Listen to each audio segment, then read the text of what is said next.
আসসালামু আলাইকুম রহমতুল্লাহি ওবরকাতুহু। সম্মানিত দর্শক, আমার সেই শৈশবকাল থেকেই মুক্তিযুদ্ধের যে ইতিহাস, সেই ইতিহাসের কতগুলো বাস্তব নমুনা দেখার সুযোগ হয়েছিল। আমার যে বাড়ি ফরিদপুর জেলার সদরপুর উপজেলাতে। এই অঞ্চলটি আওয়ামী লীগ অধ্যুষিত এবং এখান থেকে আ যাকে বলা হয় মুক্তিযুদ্ধের যে রণদামামা, এটা যেভাবে শুরু হয়েছিল আমার শৈশবের স্মৃতিতে এখনো জ্বলজ্বল করছে। যেমন ১৯৭১ সনের সেই এপ্রিল মাসের দিকে আমাদের সদরপুর মাঠে মুক্তিযোদ্ধাদের ট্রেনিং হতো। তো আমরা যারা পুচকে ছেলে ছিলাম, মেয়েরা ছিলাম, আমরা দল বেঁধে সেখানে দাঁড়িয়ে থাকতাম এবং আমাদের ভীষণ রকম মজা লাগতো। সেই কাঠের রাইফেল নিয়ে তারা ট্রেনিং দিচ্ছে সদরপুর মাঠে। তারপর একজন কমান্ডার তিনি সেই লেফট রাইট এগুলো খুব দ্রুত বলতে গিয়ে অ্যাপার্ট, অপার্ট, অপার্ট, অপার্ট এ ধরনের কথাবার্তা বলছে। মানে এগুলো দেখে আমাদের যে কি মজা লাগতো! ভীষণ রকম যাকে বলা হয় আ উম একটা ওই গড়াগড়ি মানে শিশুরা যে এইভাবে একজন কমান্ডার লেফট রাইট বলছে, অপার্ট, অপার্ট বলছে। আর এই দৃশ্য দেখার জন্য গ্রামের ছেলে, বুড়ো, তারপরে বিশেষ করে মানে মহিলারা, অবগুণ্ঠনধারী মহিলারা তারা আসতেন। তো যখন কমান্ডারের নির্দেশ মতো সেই গ্রামের যারা মুক্তিযোদ্ধার ট্রেনিং নিচ্ছেন, কেউ হয়তো লুঙ্গি পরা, কেউ হয়তো প্যান্ট পরা খুব অল্প, পাজামা পরা অল্প, লুঙ্গি পরাই বেশি, কাছা দিয়ে লুঙ্গি পরছে। তো তারা কমান্ডের সাথে, সাথে লেফট রাইট করতে পারছে না। কারোর ডান পা আগে উঠে যাচ্ছে, কারো বাম পা আগে উঠে যাচ্ছে। এই দৃশ্য দেখে মানে ওটা মানে আমরা সবাই হেসে গড়াগড়ি দিতাম। আর যখন কমান্ডার সেই যারা ট্রেনিংরত জওয়ান ছিলেন তাদেরকে যখন বকা দিতেন, সেটাও আমাদের খুব ভালো লাগতো। কাউকে শাস্তি দেওয়ার জন্য বলতেন, "যাও তুমি মাঠে দৌড়ে আসো।" কাউকে ১০ টা বুক ডাউন দেওয়া হতো এবং সেই বুক ডাউন দেওয়ার সময় তারা বেশিরভাগই অনেক কিশোরও সেখানে যাকে বলা হয় ট্রেনিং নিতেন। তো এই দৃশ্যগুলো এমনভাবে মানুষ পটে মানে যাকে বলা হয় গেঁথে আছে। ফলে মুক্তিযুদ্ধের নাম শুনলেই কেমন যেন হৃদয়টা উদাসীন হয়ে যায়। দ্বিতীয়ত যে মুক্তিযুদ্ধের সময় আমাদের ওখানে মাঝেমধ্যেই এই বিভিন্ন প্লেন আসতো। তো কখনো বোমা-টোমা ফেলা হয়নি সদরপুরে, ওই এলাকাতে বোমা পড়েনি। কিন্তু এরকম কোনো যুদ্ধ বিমান আমরা দেখলেই দল বেঁধে মানুষ ঘর থেকে বের হয়ে কেন জানি ফসলের ক্ষেতে, ছেলে-বুড়ো সবাই ফসলের ক্ষেতে পাট খেতে পালাতো। এটা আমার খুব ভালো লাগতো। আমাদের যারা শিশু মানে হঠাৎ করে আকাশে একটা প্লেন আসছে, মা-বোনেরা যারা আছেন তারা রান্না কাজে ব্যস্ত। বুড়া মানুষ যারা আছে তারা লাঠি নিয়ে ঠক, ঠক করে হয়তো কোনো একটা কাজ করছে। সব সেই প্লেন দেখার সঙ্গে, সঙ্গে একসাথে দল বেঁধে কোনো একটা পাট খেতে গিয়ে বেশ কিছুক্ষণ লুকিয়ে থাকলো।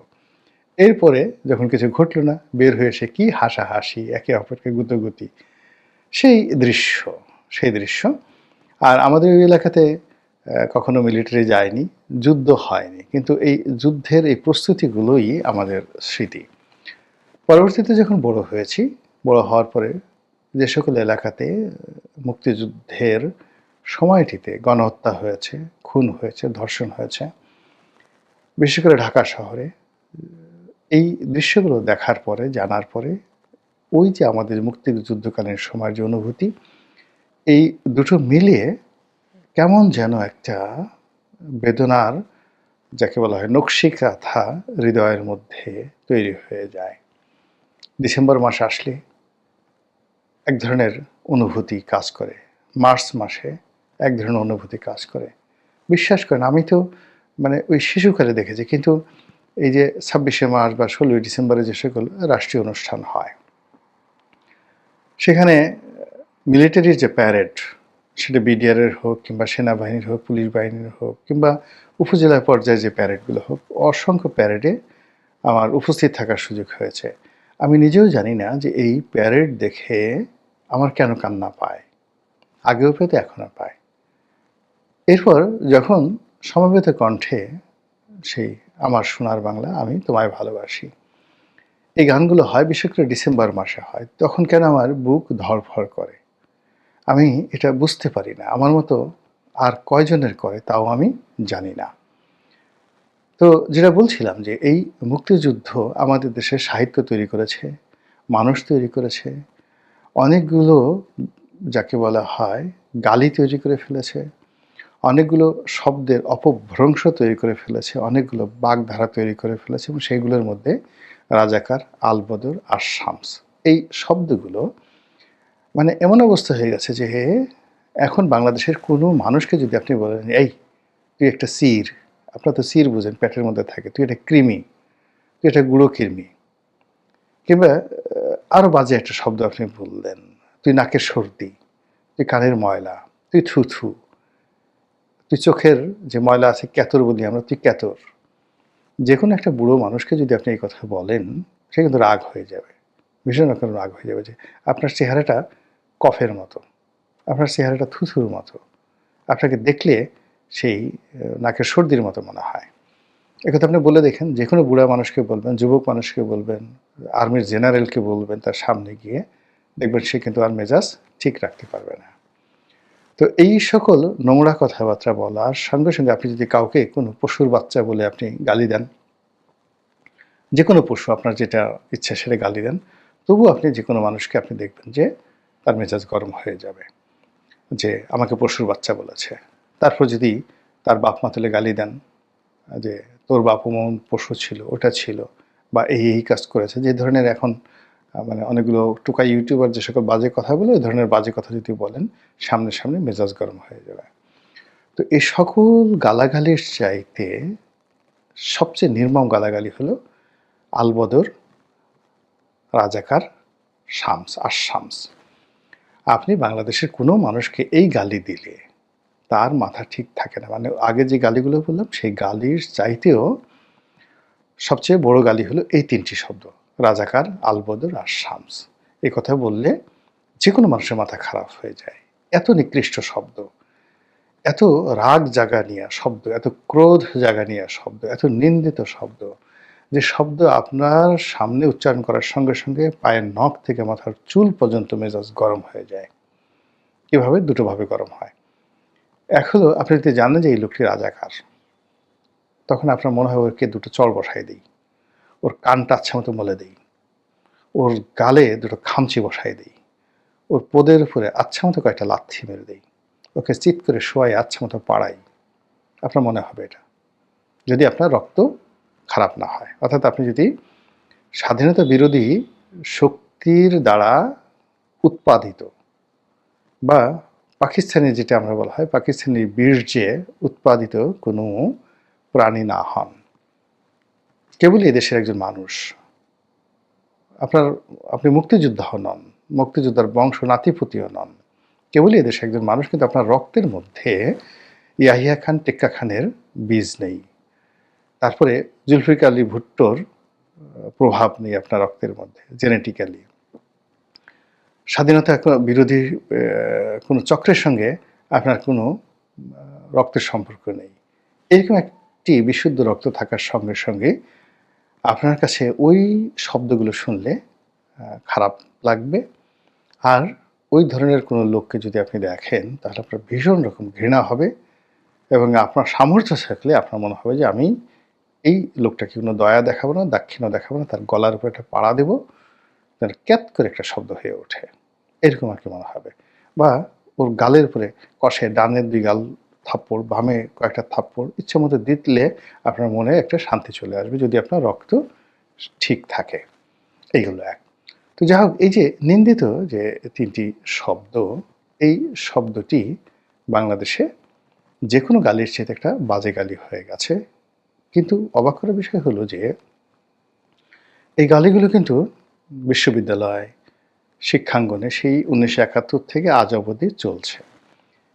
কিন্তু গত 14 মাসে এই 3টি গালির যে রসায়ন তৈরি হয়েছে এই জুলাই আগস্ট বিপ্লবের পরে, তাতে মনে হচ্ছে অতীতের যে ঘৃণা এটা কয়েকশো গুণ বেড়ে গেছে। মানে যারা মানে যে সমস্ত লোক, যেমন দেখলাম এক সাংবাদিক, সে এই মানে রাজাকার শব্দ বলার সঙ্গে সঙ্গেই তার মাথা খারাপ হয়ে যায়। প্রবীণ সাংবাদিক আজিজ সাহেব, তিনি আঙ্গুল দিয়ে কি একটা করতে চাচ্ছিলেন সেই পিনাকির মতো করে। তো এটা মানে তিনি এই তার মতো মানুষ এই সময়টিতে এসে নিজেকে নিয়ন্ত্রণ করতে পারছেন না। অথচ এই মানুষগুলো কিন্তু স্বাধীনতার পর থেকে এখন পর্যন্ত মানে তাদের যে ক্রোধ, ক্ষোভ এই জিনিসগুলো তারা নিয়ন্ত্রণ করেছেন। দূর থেকে রাজাকারদের দেখেছেন, আলবদর দেখেছেন, আসাম দেখেছেন, এমনকি তাদের গাড়িতে পতাকা দেখেছেন। কিন্তু এইভাবে প্রতিক্রিয়া কখনো দেখাননি গত ১৪ মাসে তারা যেভাবে দেখাচ্ছেন। একজন ফজলুর রহমান, এখন সবাই তাকে ফজু পাগলা বলে। আসলেই ভদ্রলোক পাগল হয়ে গেছেন। মানে এই শব্দ রাজাকার, আলবদর আর শামস, এই ৩টি শব্দ ৩টি হাতুড়ি হয়ে তার এই মনোমস্তিষ্কে প্রতি মুহূর্তে তাকে যেভাবে গজাল বসাচ্ছে মাথার মধ্যে, হৃদয়ের মধ্যে, তাকে স্মৃতিকাতর করে ফেলছে। এই সময়টাতে রাজাকার, আলবদর আর শামস মানে তাকে প্রতিটি মুহূর্তে যন্ত্রণা দিচ্ছে, পীড়া দিচ্ছে এবং তাকে সেই ১৯৭১ সালে সেই নির্মম স্মৃতিগুলোর দিকে তাকে নিয়ে যাচ্ছে, যেটি এই ১৪ মাসের আগে কখনোই ভাবে হয়নি।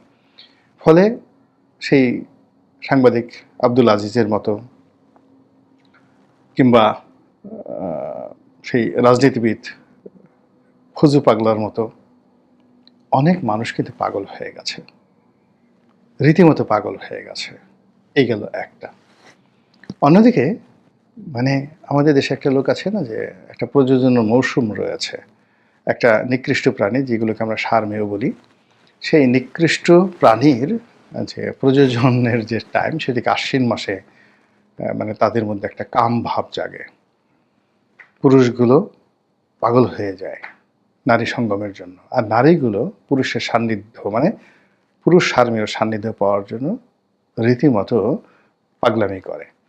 এবং এই যে তাদের পাগলামো, সেই পাগলামের পথে যদি কোনো রকম মানুষ বা অন্য কোনো প্রাণী বাধা দিতে যায়, অমনি তারা একেবারে রয়্যাল বেঙ্গল টাইগারের মতো এসে কামড় বসিয়ে দেয় এবং তাদের সেই কামড়ে জলাতঙ্ক তৈরি হয়ে যায়। তো সেই দিক থেকে প্রতি বছর যখন ২৬শে মার্চ আসে বা মার্চ মাস আসে, প্রতি বছর যখন ডিসেম্বর মাসে আসে, তখন রাজাকার, আলবদর, আশামস তারা তাদের পরবর্তী প্রজন্ম, তাদের বংশবৎ, তাদের রক্ত এবং তাদের আদর্শের ধারক এবং বাহক, তাদের জেনেটিক ইনফরমেশন সহ ওই সময়টিতে তারা যে কাজটি করেছে, অর্থাৎ দেখা গেল যে পাকিস্তানি আর্মি বা রাজাকার, আলবদর, আশামস ওই সময়টিতে যে সকল ধর্ষণ করেছে এবং সেই ধর্ষণের ফলে যে সকল সন্তান উৎপন্ন হয়েছে, তারাও এই সময়টিতে অনেকটা সেই সারমেয়দের মতো পাগল হয়ে যায়। ডিসেম্বর আসলে তাদের মধ্যে কোনো নিয়ন্ত্রণ থাকে না এবং সেই যে নিয়ন্ত্রণহীনতা, সেই নিয়ন্ত্রণহীনতা অতীতে সবসময় আমরা দেখেছি। কিন্তু এবারের যে ঘটনা, সেটা হলো গত ১৪ মাসে যা হলো, গত ২০২৪ সালের ডিসেম্বরে আমরা দেখেছি। আর এবারের ডিসেম্বরে, গত ডিসেম্বরের চাইতেও তাদের সেই যে কাম ভাব, তাদের যে উগ্র স্বভাব, মানে তাদের মধ্যে যা কিছু দেখছি, তাতে করে মনে হচ্ছে যে আমরা আবার সেই ৭১-এর যে নির্মমতা, সেই নির্মমতার যে বাস্তব রূপ ২০২৫ সালে এসে সেই বাস্তব রূপের মুখোমুখি হয়ে পড়েছি। ফলে সমাজ এখন স্পষ্টত দুটো শ্রেণী হয়ে গেছে: স্বাধীনতার পক্ষের একটা শক্তি আর স্বাধীনতার বিপক্ষের একটি শক্তি। একদিকে মুক্তিযুদ্ধ, একদিকে স্বাধীন সার্বভৌম বাংলাদেশের পতাকা, গাঙ্গেয় বদ্বীপ, হাজার বছর বাঙালি সংস্কৃতি। অন্যদিকে জিন্দাবাদ পাকিস্তান, জিন্দাবাদ ইয়াহিয়া খান, জিন্দাবাদ, তারপর পাকিস্তান সেনাবাহিনী জিন্দাবাদ, পাকিস্তানি আদমি জিন্দাবাদ, পাকিস্তানি লাড়কি জিন্দাবাদ, পাকিস্তানি আরও অনেক কিছু জিন্দাবাদ। এই একটা শ্রেণী হয়ে গেছে। আর এই শ্রেণীর মধ্যে সেই ৭১-এর মতো করে আরেকটি সংঘর্ষ অনিবার্য হয়ে পড়েছে। সে সংঘর্ষে কারা জিতবে আপনি আমি জানি না, কিন্তু সংঘর্ষ যে অনিবার্য তার কিছু আলামত আমরা দেখতে পাচ্ছি। যে বিএনপি নেতৃবৃন্দ এই বিষয়টি একটা সময় অর্থাৎ ৭১ মুক্তিযুদ্ধের সময় রাজাকার আলবদর আর শামসদের যে কীর্তি কাহিনী এগুলো ধামাচাপা দেওয়ার চেষ্টা করেছে, সেই বিএনপি এখন ফুঁসে উঠেছে, সাধারণ মানুষ ফুঁসে উঠেছে।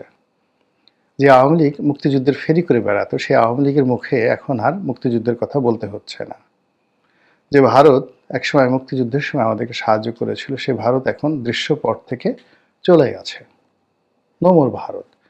কিন্তু বাংলার জমিনের সেই ধান ক্ষেত, পাট ক্ষেত থেকে শুরু করে নদী নালা, পাহাড় পর্বত থেকে শুরু করে সব জায়গা থেকে কেন বারবার সেই মুক্তিযুদ্ধের ধ্বনি, মুক্তিযুদ্ধের গ্রেনেড, মুক্তিযুদ্ধের অস্ত্রের যে ঝনঝনানি আবার শুরু হয়ে গেছে? ফলে যাদের অন্তরাত্মা কাঁপছে তারা বুঝতে পেরেছে যে এ যাত্রা ৭১-এ রক্ষা পেয়েছিলাম, ৭২-এ রক্ষা পেয়েছিলাম, এ যাত্রায় রক্ষা পাওয়া সম্ভব নয়। ফলে যুদ্ধটা কতটা অনিবার্য হয়ে পড়েছে হয়তো খুব অল্প সময় আমরা সেটা দেখতে পারব। মহান আল্লাহ আমাদের সবাইকে হেদায়েত দান করুন এবং হেফাজত করুন। আসসালামু আলাইকুম ওয়া রাহমাতুল্লাহি ওয়া বারাকাতুহু।